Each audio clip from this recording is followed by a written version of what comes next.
My human self presents to me many challenges that burden me.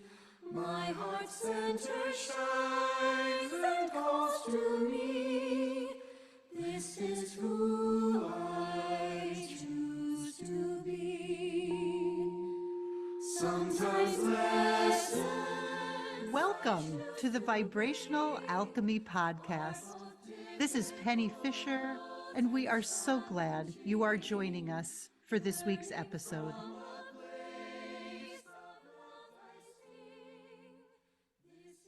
Hey, everybody. How are ya? Good to be here with you as always. Can't believe we're here for yet another episode. So exciting and grateful to be here. Before we get started today, I just want to check in with you all and see how your work is going with that sort of self-judgment that we were talking about last week. I'm hoping that you are finding more and more places. This is going to sound crazy, but more places where you're judging yourself so that you can bring them into that container of compassion, infuse them with love and light, with the vibration of the cosmic heart and the cosmic matrix, to remind those places of judgment that they're really just love. And I am hoping that you are beginning to, if not experience, at least get a glimpse of the utter freedom that comes when you release criticism and guilt and shame and just let them go into the light. See yourself as light. So maybe take a quick minute to check in with yourself, see how you're feeling. And as you shift back from that, I want to mention a resource to you that I'm going to lean into quite heavily today. It's a book published by the Shanti Christie Foundation called The Way of Mastery. It's actually 3 texts in this one book. The 3 texts are The Way of the Heart, The Way of Transformation, and The Way of Knowing. I believe you can purchase each of them separately. The edition I have has all 3 of them together. You can actually grab it right on Amazon. That's where I got mine. This is a channeled work. For those of you who know the Course in Miracles, A Course in Miracles, this is very much a more contemporary rendering of the content that's in there. So there's a series of lessons. Each of them have teachings, activities that are just designed to help us kind of navigate this human experience and find our way home. All right. Okay, so let's go ahead and dive in here. Last week when we were talking about judgment, we listened to, or I shared with you, a message from Ascended Master Melchizedek. And in that, he talked about the ego self. So I thought maybe this week we'd spend a little time understanding our egos more deeply, right? They play a critical role in the way that we navigate this human experience. So I want to be really clear here that I am not talking about clinical definitions of the ego. I'll be honest with you, that is not my wheelhouse. I don't know enough about it, and that is best left to experts far more knowledgeable than me. So we're going to come at this very much from a spiritual perspective. All right? So get yourself settled in. As always, if you are driving, walking, or engaged in anything that requires your undivided focus, please maintain that while you're listening. But even if you're doing that, you can breathe a little bit. So maybe just some beautiful deep breaths in through the nose and out through the nose. Start to flood your body with oxygen. Remember, oxygen tells your body that it's safe. and you can relax and receive. Because what I'd like to start with is another channeled message from Master Melchizedek. This one came through to me over 4 years ago, but I came across it the other day, and it is still incredibly powerful and very, very much speaks to our work together today. So, deep breath. And this is from Master Melchizedek. As you begin to turn your attention inward, you will first encounter the voice of the ego self. You will know this voice as it leads you to focus on heavy emotions, on flaws and deficits. Please remember, dear ones, that these are perceptions only and not truth. Your ego self wishes to keep you safe, and so will ply you with stories to keep you small and close to it. Do you remember the story you call Rapunzel? I'm sorry. I love it when the Ascended Masters talk about our pop culture, right? I'm sorry. So here he goes. In that story, the witch kept Rapunzel locked in a tower, telling her tales of an overwhelming and frightful world in order to keep her, and I air quote here, safe. So it is with your ego. Yeah, our poor egos, right? In the world of spiritual evolution and on our spiritual journeys, our egos get a really bad rap, right? This ego is this small, unevolved aspect of self. It's stuck and mired in the energy of the human experience. It's very often a catalyst for heavy emotions and all the discomfort that comes with those emotions. Our ego is that aspect of our human selves that kind of perpetuates that veil of illusion, that belief that we are separate from source.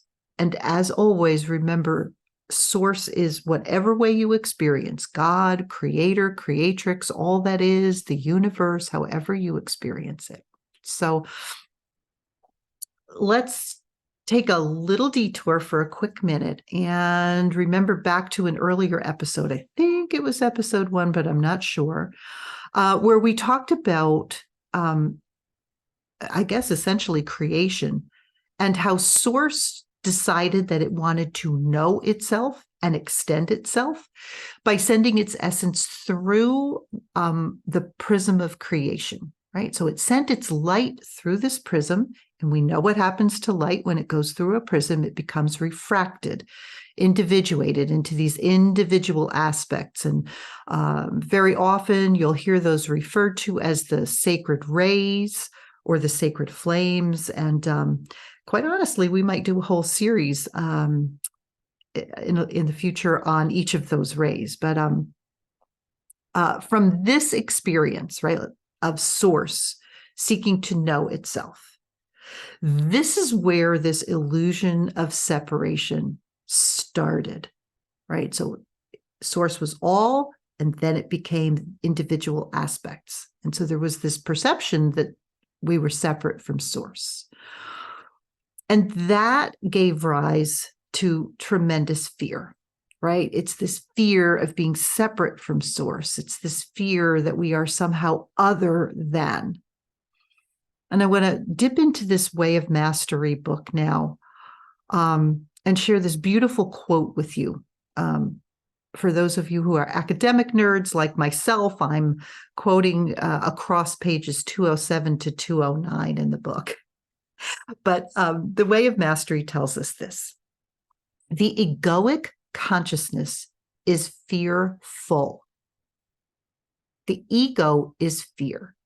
It's fear that tells us, I am not that one. I am not God. I am not pure spirit. I am not pure soul.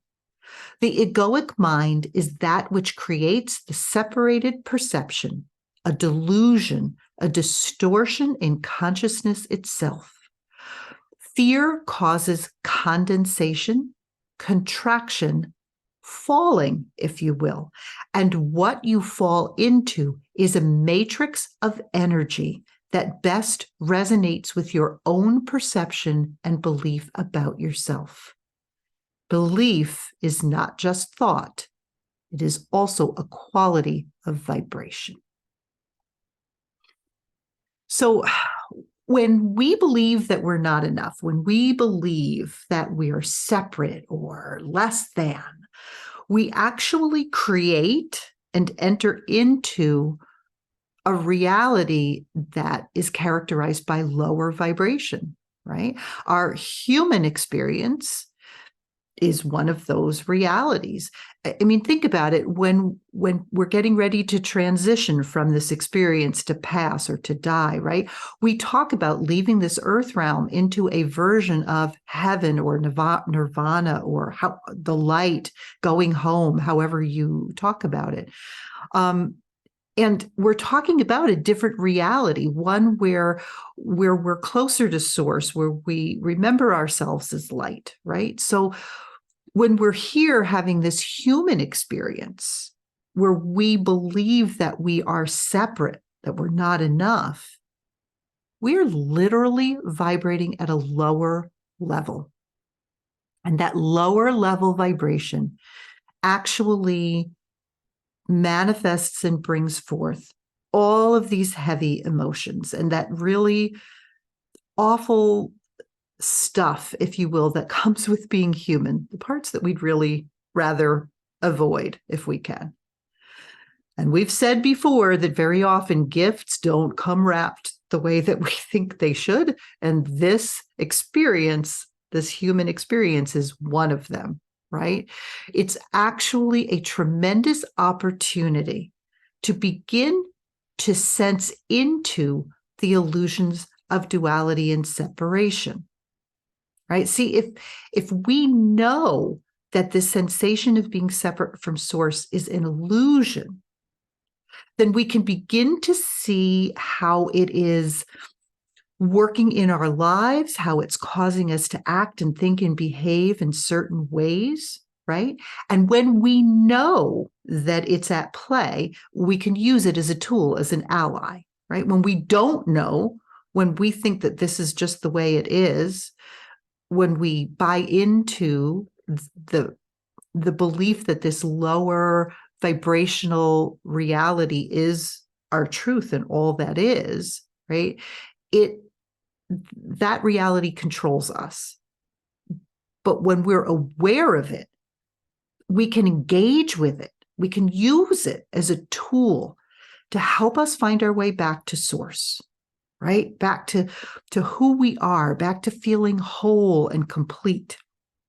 And remember, it's not about avoiding all the crappy stuff that comes with being human, but we navigate it more easily with more grace. And we come back to center and back to balance more easily, right?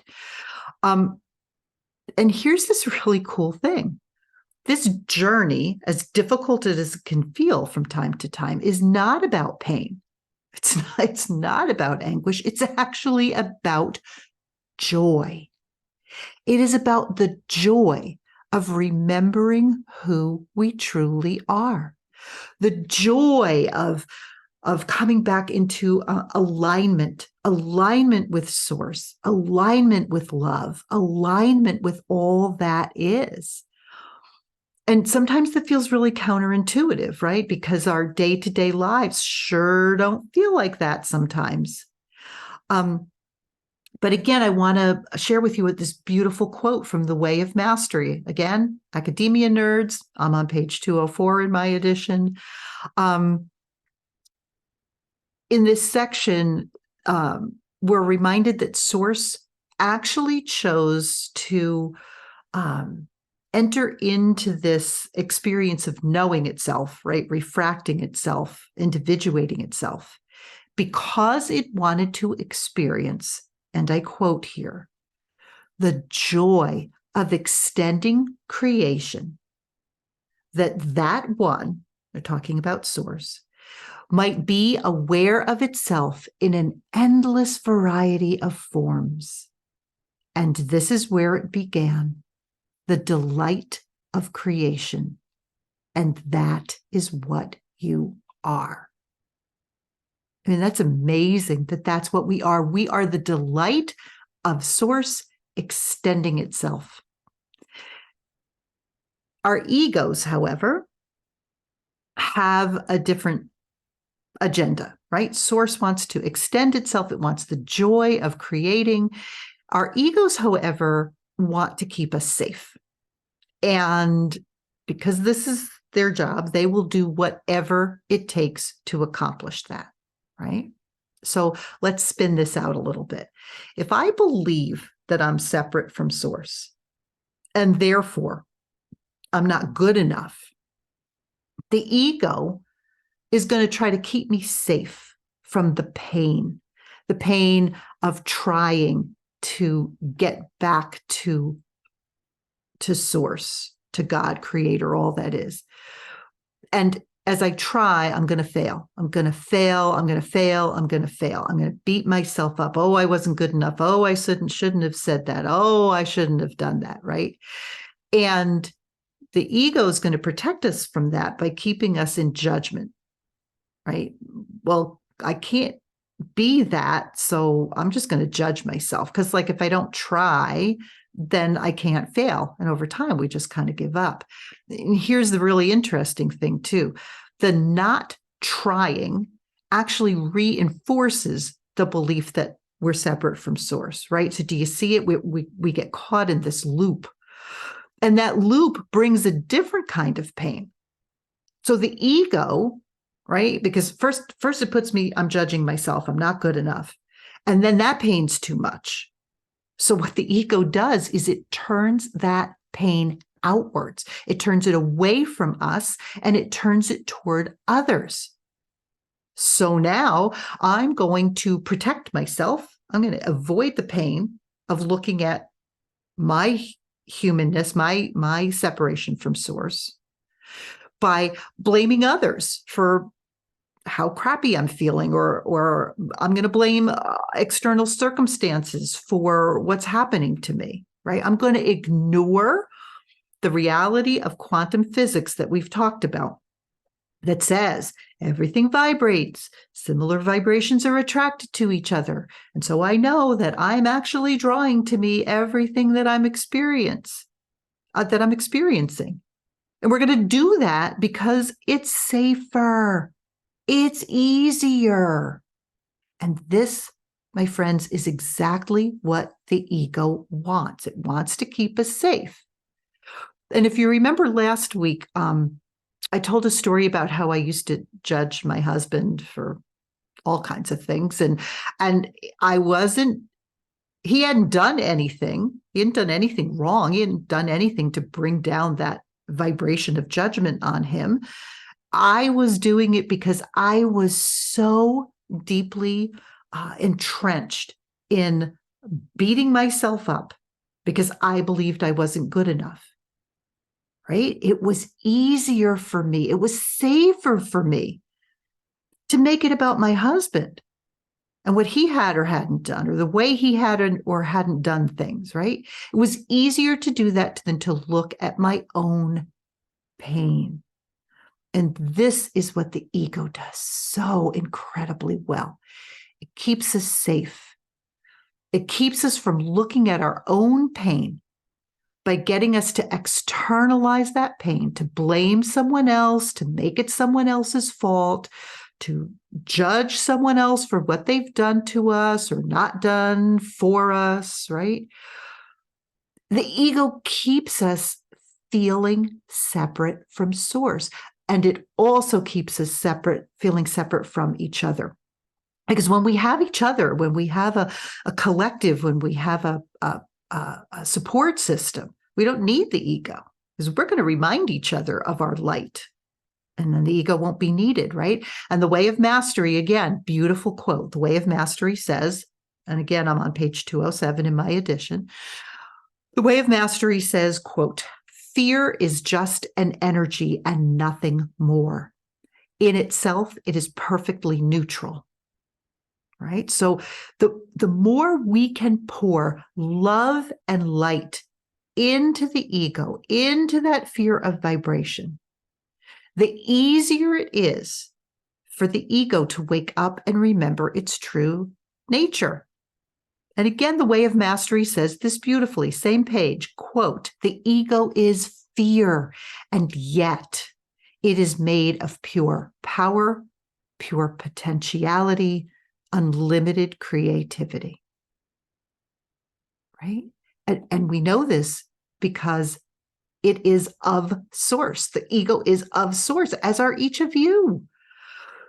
The Way of Mastery goes on to talk about our human experience. And here's another great quote. It says, this universe is the attempt to create a reflection that convinces you that the first fearful thought of separation is the truth of who you are. You are using or have unwittingly been using your physical universe to constantly reflect to you what must be the truth, that you are separate from all creation. All right, so we've got this big fat mess, right? We believe we're separate. We've got the ego trying to keep us safe. We've got all this nonsense going on. So how do we navigate this, right? How do we use our human journey to help us find balance, to help us come back into inner peace? How do we engage with our egos, make friends with them so that we can help them remember that all they are aspects of the light. They've forgotten who and what they are, right? What if, try this one on, what if we choose to think of the ego as a little child? A little child has lost his or her or their way, right? It's just forgotten that it's an aspect of light. Do you see it? If everything comes from source, then even when it is individuated, even when it is refracted, it is still source energy. And so that must mean that the ego, no matter how confused or how afraid it is, it still holds the vibration of source energy. It's just gotten terrified. It's terrified not only that we're going to get hurt, but also it's terrified of not being needed. Right? Because if we can't be hurt, then we don't need the ego. It's got no purpose. And when that ego is afraid that we don't need it, that it's going to be put out to pasture, so to speak, right? It tries even harder and in more and more subtle ways to keep us in the illusion of separation, to help us avoid pain so that we continue to rely on it. So it's this big loop. Listen, pure fear is not the ego's nature, right? We got that, but it can be the ego's most powerful ally and tool. That being said, we have tools too. We know that when we breathe, when we become the neutral observer and we simply notice the fear, we ask it what it's here to teach us, we can move into a different vibration. Right? We can experience fear. That's part of the human condition. It's okay. But we know we are not that fear. And as we do that, it makes it easier to enter into the space of our sacred heart chambers. And it allows us to remember that fear only has the power that we give it. And here's the rest of that message from Master Melchizedek that we started with. He says, as you find stillness and learn the art of being the observer, another sensation will begin to arise. You may actually sense heat or warmth as you focus on your heart space, the place of divine and unconditional love. This is the smoldering fire of the soul of the phoenix beginning to come to life within you. So turn your attention now to this gentle and loving sensation and notice how it makes you feel. Much like you might gather around a fire on a chilly winter's night, this source of heat and comfort draws you into its loving embrace, inviting you to rest. Allow the stories of the ego to arise and then see them gently drawn into the fire. Notice what happens. This fire of love consumes all that is not of its vibration. But in consuming it, something magical happens.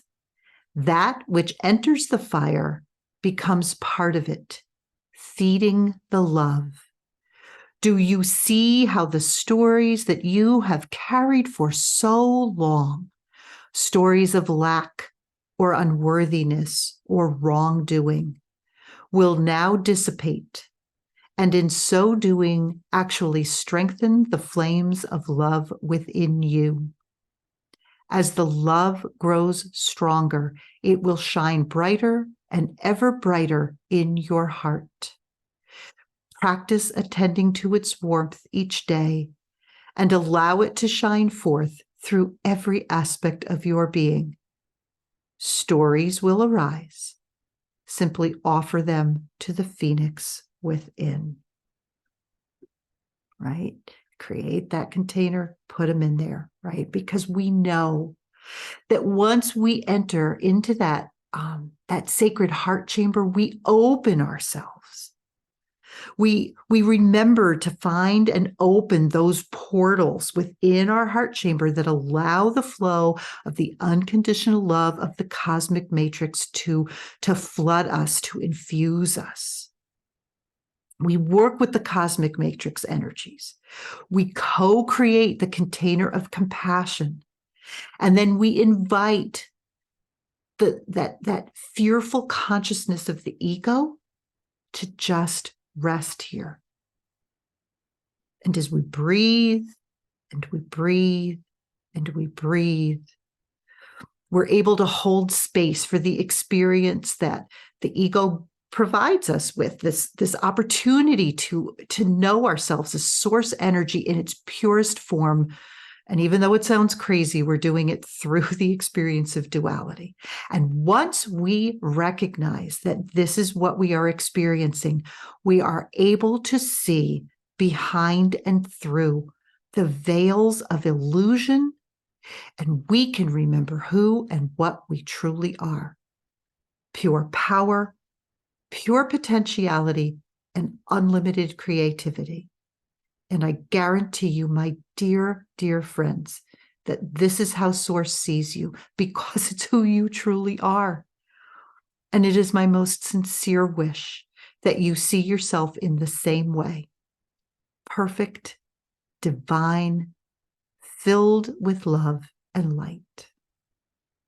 I am so grateful to each of you for joining me. I am Penny Starhart, and this has been the Vibrational Alchemy Podcast. Until we are together again next week, remember that you are loved and you are love.